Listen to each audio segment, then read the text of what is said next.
Welcome to what is the channel dedicated to unraveling life's most intriguing questions. Today, we're diving headfirst into a phenomenon that makes us question our very grasp on reality. Have you ever been absolutely certain about something, only to discover the entire world remembers it differently? Or worse, that the thing you remember never existed at all? Prepare to have your mind, and possibly your memories, blown. Because today, we're asking, what is the Mandela Effect, and are we remembering wrong? The Mandela Effect is, at its core, a collective false memory. It's when a large group of people confidently remember something that turns out to be factually incorrect. It's not just one person misremembering a birthday. It's thousands, sometimes millions, sharing the exact same incorrect memory. The term itself was coined in 2009 by a paranormal researcher named Fiona Broome. She discovered that she, along with countless others, distinctly remembered former South African President Nelson Mandela dying in prison in the 1980s. A grand, state funeral, widespread mourning, the truth. Mandela was released from prison in 1990, became president, and passed away peacefully in 2013. A significant, undeniable discrepancy. And if we can all be so wrong about something so monumental, what else are we misremembering? This is where it gets truly unsettling, and, let's be honest, a little bit funny. Because once you start looking, these collective memory glitches are everywhere. Let's start with a classic, the Berenstein Bears. You remember the beloved children's book series, right? Full of life lessons from Mama, Papa, Brother, and Sister Bear. Now, quick, how do you spell Berenstain? If you're like a vast majority of people, you just spelled it Berenstein, as in Berenstain. But here's the kicker, it's always been Berenstain, Berenstain. Go check your old books. Google it. Prepare for cognitive dissonance. No, you didn't accidentally buy a parallel universe copy. It's always been an A. Mind blown, yet? Or how about everyone's favorite neurotic droid from Star Wars, C-3PO? We all picture him as completely gold. A shining beacon of protocol, right? Every limb, every joint, pure gilded perfection. Well, I regret to inform you, he's actually had a silver right leg since A New Hope. Go watch the original trilogy. It's subtly there, but once you see it, you can't unsee it, and you'll wonder how you ever missed it. Still unconvinced? Let's talk rock anthems. Queen's "We Are the Champions." An iconic, stadium-shaking song. Everyone knows the triumphant ending. Freddie Mercury belting out, "No time for losers, 'cause we are the champions of the world," right? You just sang it in your head, didn't you? With "of the world" at the end. Well, guess what?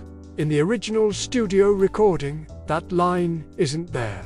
It just ends abruptly after "We Are the Champions." Go listen. It's jarring. It's unsettling. It feels wrong. And while we're on the topic of iconic movie lines, what about Darth Vader's chilling reveal to Luke Skywalker? "Luke, I am your father." A classic, only he never said that. The actual line is, "No, I am your father." A small difference, perhaps, but enough to make millions of movie buffs scratch their heads. One more for the road. The Monopoly Man. Rich, monocle-wearing, top-hatted capitalist. You can picture him vividly, right? The little round monocle perched smartly on his eye. Except the Monopoly Man, or Mr. Monopoly, as he's officially known, has never worn a monocle. Not on the board, not on the cards, not in any official artwork, ever. It's a collective hallucination. So, what's going on here? Are we living in some kind of glitch in the Matrix? Have we slipped into an alternate reality where the E in Berenstein flipped to an A? While the multiverse theory is a fun thought experiment, scientists and psychologists point to much more grounded, albeit still fascinating, explanations within the intricate workings of the human brain.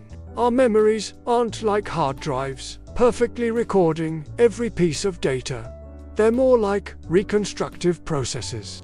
Every time we recall a memory, our brain rebuilds it, filling in gaps, making sense of fragmented pieces, and sometimes, well, getting it wrong. One key player is confabulation. This is when our brains genuinely believe they're remembering facts, but they're actually constructing plausible but incorrect details to fill gaps in our memory. For the Berenstein Bears, perhaps the common spelling of names like Einstein or Frankenstein makes Berenstain feel more natural, so our brain just adjusts it over time. Then there's source misattribution. We remember a piece of information, but we forget where we learned it, or even if we learned it at all. Did we see the Monopoly man with a monocle? Or did we just imagine him with one because it fits the archetype of a wealthy aristocrat? The brain often prioritizes the gist of a memory over its precise details. A rich man in a top hat, a monocle fits perfectly into that mental image. We remember the concept, and our brain fills in the most logical details. Suggestibility and conformity also play a massive role. Once one person mentions a false memory, like Luke, "I am your father," it can plant a seed. When others hear it, if they don't have a strong, clear recall, their memory might shift to align with the suggestion, especially if it's a popular or oft-repeated phrase. Our brains are social creatures, and sometimes it's easier to go along with the crowd. Think about the telephone game, but on a global scale. Finally, there's the sheer power of narrative. "We are the champions of the world" just sounds like a more complete, more triumphant ending. Our brains prefer closure, a satisfying narrative arc. The abrupt cutoff in the original song might have been subconsciously corrected by millions of listeners over decades to fit a more compelling story. So, are we remembering wrong? Yes, almost certainly. But it's not a sign of madness or a glitch in the simulation. It's a profound, sometimes humorous, insight into the fascinating fallibility of human memory. Our brains are incredible pattern-matching, story-creating machines, but they prioritize efficiency and coherence over absolute, forensic accuracy. They're constantly editing, reconstructing, and sometimes creatively misremembering to give us a continuous, understandable narrative of our lives. The Mandela Effect reminds us that what we perceive as reality is a deeply personal, internally constructed experience. And sometimes, that construction takes a few liberties with the blueprints. What are your Mandela effects?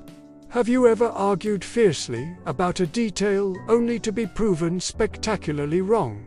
Let us know in the comments below.